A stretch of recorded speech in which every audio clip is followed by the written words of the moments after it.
Well, move over Spider-Man. There is a new superhero in town, winning big at the box office this weekend.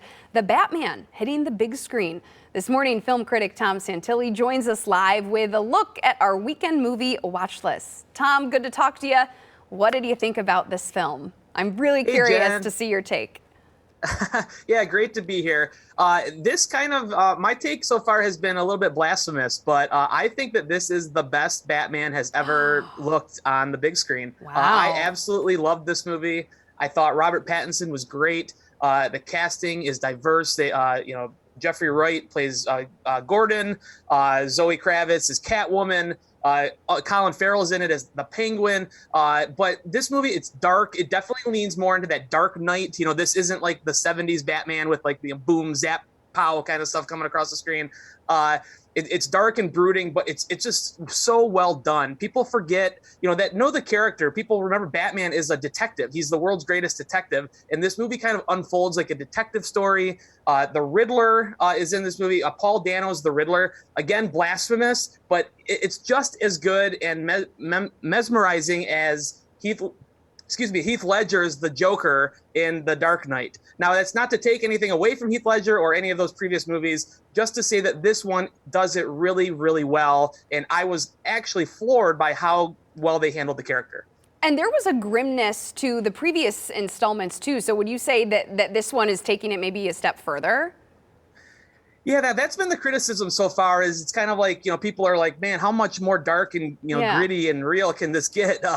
But it's true to the character. Like this is the character of Batman that has kind of been popular since the 80s in the comic books. And there are light moments, though. I found this movie to be really entertaining. There are some jokes thrown in here and there, but yeah, the tone is kind of heavy. And I mentioned Robert Pattinson. Batman is Batman, but his version of Bruce Wayne is like nothing we've ever seen before with the character of Bruce Wayne. And that, to me, is what kind of won me over with him, is this kind of broken take on Bruce Wayne. So, yeah, I definitely think people are going to have a reaction to this film one way or the other. But I think it'll be a positive one. Well, you've sparked my curiosity, that's for sure. Now, I know the Oscar shorts are just a few weeks away, and you have some helpful info for how people can get ready for what's arguably the biggest night in Hollywood.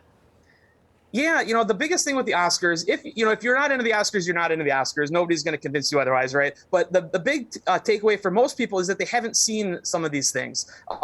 One of the categories that's always overlooked are the short films. Most people will usually fast forward or kind of get up and get a drink or something when those categories come across. But the short films are always great, and people may not know that they actually show them locally. Right now, they're playing at the Detroit Film Theater at the DIA. You can go and check out the animated program, the documentary short, or also the live action short program.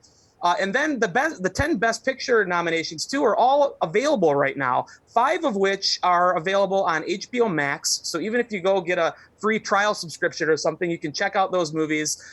There's a couple more that are available, like Apple TV+. The only 2 that are hard to find right now are Licorice Pizza and Belfast, both of which are still in theaters, though. So if you feel like going out to the movie theater, you can check those out or buy them digitally. But there is still time to get all this crammed in before the Oscars on March 27th. And I didn't know that you could watch the shorts right here locally, so that's great. Really quick before we let you go, Tom, I understand that you have some Batman tickets to give away for those who want to see it on the big screen. Absolutely. We're giving away a lot of tickets to the Batman. I'm proud to give these away because I want people to see this film. They can go to movieshowplus.com/thebatman and follow the instructions there. And we're giving away 20 pairs of tickets. So go check that out. Also, if people are still curious about the Oscars, on Monday night, March the 7th coming up here, they can come to the Maple Theater where I'm going to be hosting an Oscar preview. We're going to be talking all about this year's Oscars and getting you ready for the big show. So hopefully people can come out if the weather holds up. That is a great way to prepare for that big night in Hollywood. Film critic Tom Santilli, always great to talk to you.